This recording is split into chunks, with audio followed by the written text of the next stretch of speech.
You can now support Deep Look on Patreon. Details after the show.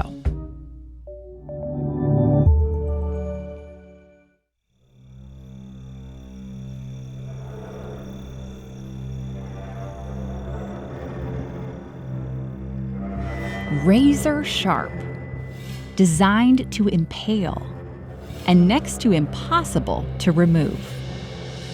The fearsome creature that wields these weapons? Aw, look at that face. A North American porcupine may be slow. As she plods along, she can take her time, looking for tasty leaves and bark, or munching on acorns. She doesn't have much to worry about.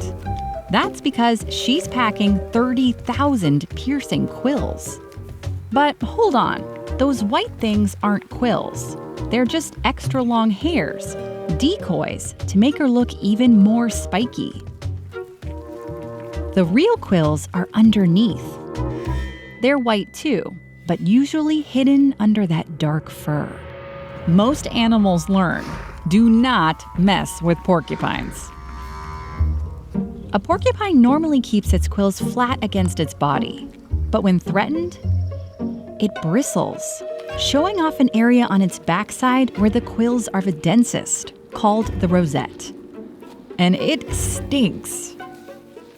The quills are coated in a waxy grease that puts off a pungent, musky smell, unique to porcupines, that says back off.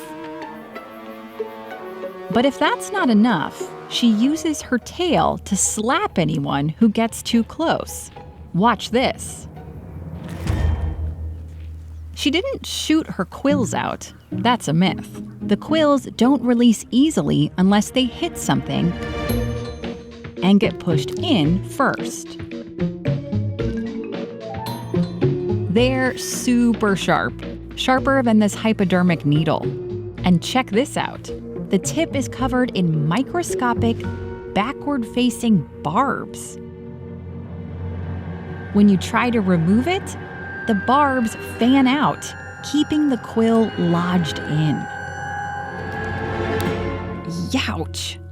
If you get a bunch in an unlucky spot like your mouth, that makes it hard to, live. But even though they're super painful, getting stuck with a quill doesn't usually lead to infection. The quill's grease acts like a natural antibiotic, inhibiting the growth of some dangerous bacteria. Maybe it's because porcupines are actually pretty clumsy. They've been known to accidentally quill themselves, falling out of a tree maybe.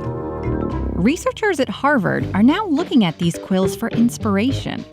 Surgical staples that doctors use to close wounds curve in under the flesh to stay put. That causes damage on the way in and leaves room for bacteria to take hold.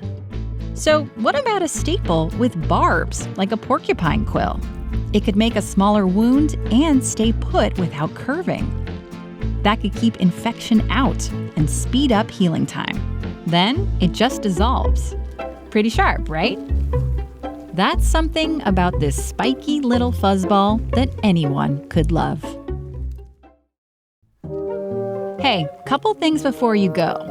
Did you know that every single Deep Look episode has original music? Come on over to our Patreon site to meet our composer, Seth Samuel, and hear how he creates the music for the show. Also, definitely check out Soundfield, a new show about music from our partner network, PBS Digital Studios. Soundfield breaks down our favorite songs, from Bach to Beyoncé. Links are in the description. Thanks.